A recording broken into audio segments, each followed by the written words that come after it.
తాకట్లో ఉన్న బంగారాన్ని విడిపించి ఆ రోజున మార్కెట్ ధర కట్టి మిగిలిన డబ్బును మీకు అందిస్తుంది కొమ్మూరి గోల్డ్.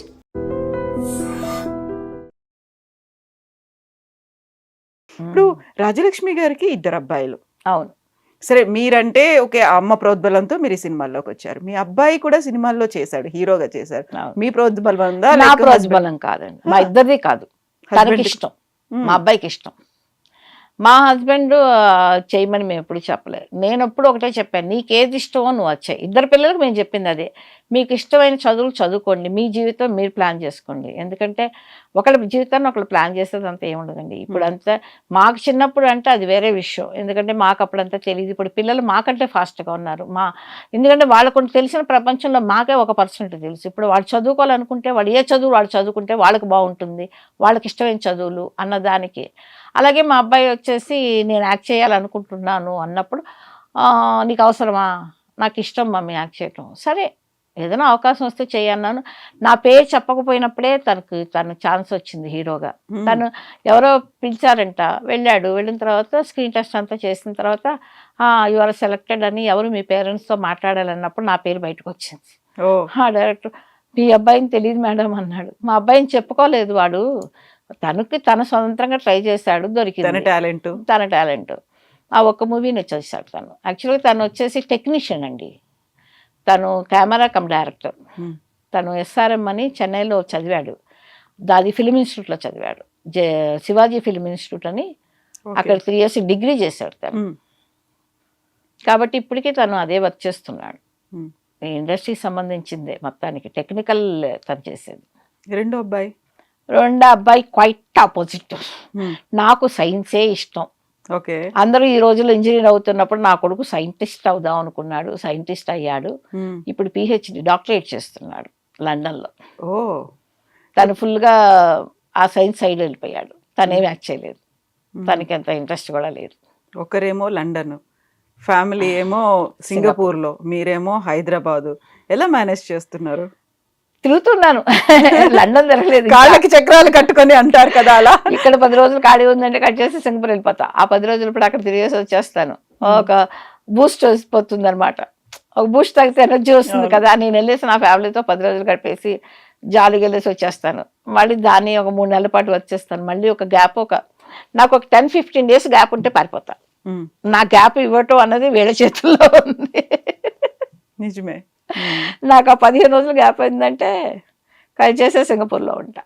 ఏముందండి, సింగపూర్ 4 గంటల సేపు కదా, అదే పెద్ద లెక్క కాదు. నైట్ అలా మీరు ఎలాగూ డే లాంగ్ షూట్లు, నైట్ ఎర్లీ వర్క్ కూడా చేసేవాళ్ళు, అలా 4 గంటలు కూర్చుంటే అయిపోతుంది. వెళ్ళిపోతున్నా 10 రోజులు చేసుకుంటే అక్కడ ఫ్రెండ్స్ బోల్డ్ మంది ఉన్నారు, అందరితో గడిపేస్తాను. గుళ్ళు గోపలు దిగేస్తాము, అక్కడ ఇంత హ్యాపీగా ఎంజాయ్ చేస్తాం. పెళ్ళాడు మా అబ్బాయి, మా కోళ్ళు ఇద్దరు సింగపూర్లో ఉంటున్నారు. మా వారు వెళ్ళిపోతే వాడితో తిరిగేస్తాను. ఆ 15 రోజులు మళ్ళీ టక్కన ఫ్లైట్ ఎక్కామా, నెక్స్ట్ డే షూటింగ్ వచ్చి అటెండ్ అయిపోతాను. షూటింగ్ ప్లాన్ చేసుకుని వెళ్ళిపోతాను. నేను ఉండను, ఏదైనా కావాలంటే నాకు వాట్సాప్లో కాల్ చేయండి అని చెప్పేసి వెళ్ళిపోతాను.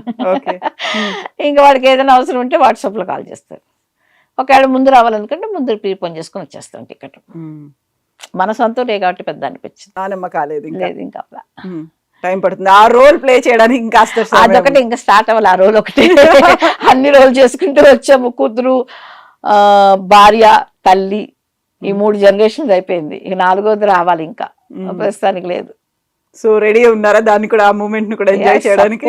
ఎంజాయ్ చేయాలి కదా, ప్రతిదీ మూమెంట్ ఎంజాయ్ చేస్తూ వస్తున్నాం.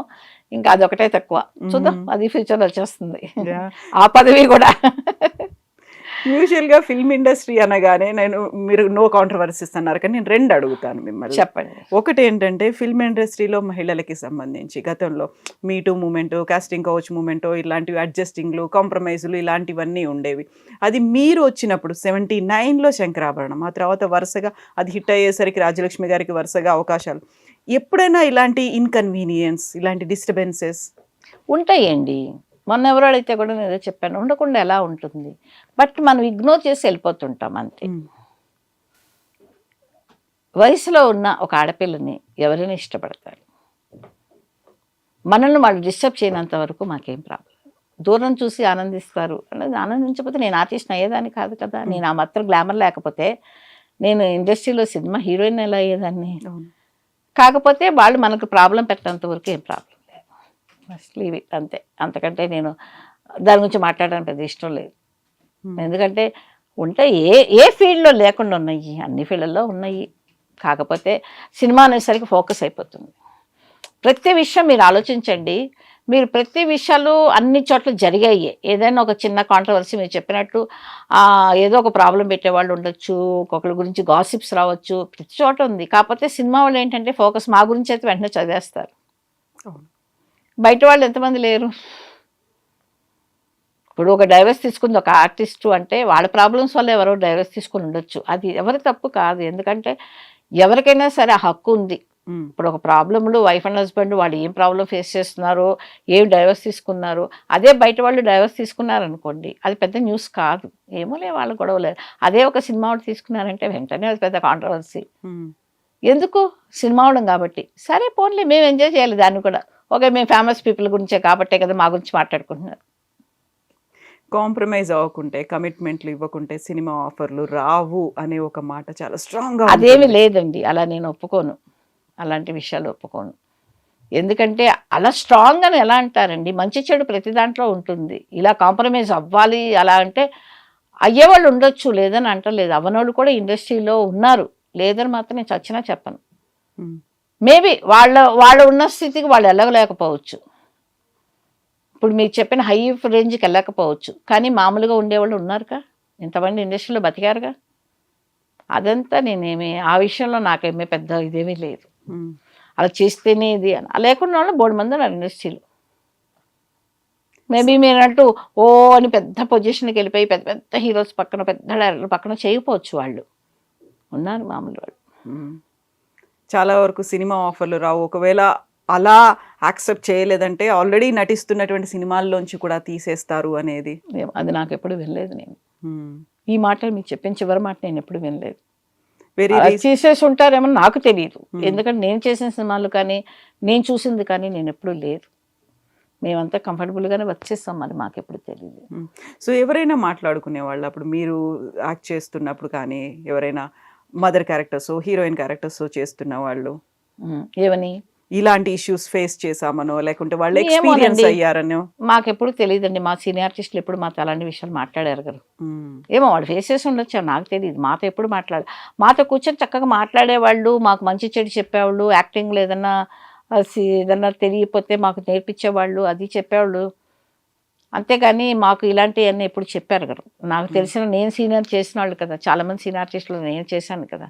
అది నా తల్లి క్యారెక్టర్ అవచ్చు, అత్తగారి క్యారెక్టర్ అవచ్చు, లేకపోతే నా అక్క క్యారెక్టర్, అలాంటి వాళ్ళు ఉన్నప్పుడు నాతో ఎప్పుడు ఎవరు చెప్పారు కదా. మిగతా వాళ్ళకి ఏమైనా ఎక్స్పీరియన్స్ ఉండేమన్నా కానీ నాకైతే ఎక్స్పీరియన్స్ లేదు. మీరు బయటకు వెళ్ళినప్పుడు, అవుట్డోర్లకు వెళ్ళినప్పుడు, వేరే ఊర్లకు వెళ్ళినప్పుడు అమ్మగారు వచ్చేవాళ్ళ మీతో? అమ్మగారు వచ్చేవారండి. స్టార్టింగ్లో అమ్మగారు, అసిస్టెంట్ వచ్చేవాడు, తర్వాత మేకప్ మెన్, హెయిర్ డ్రెస్సులు వీళ్ళందరూ వచ్చేసేవాడు. మీతో పాటే ఉండేవాళ్ళు వాళ్ళు. ఇంకా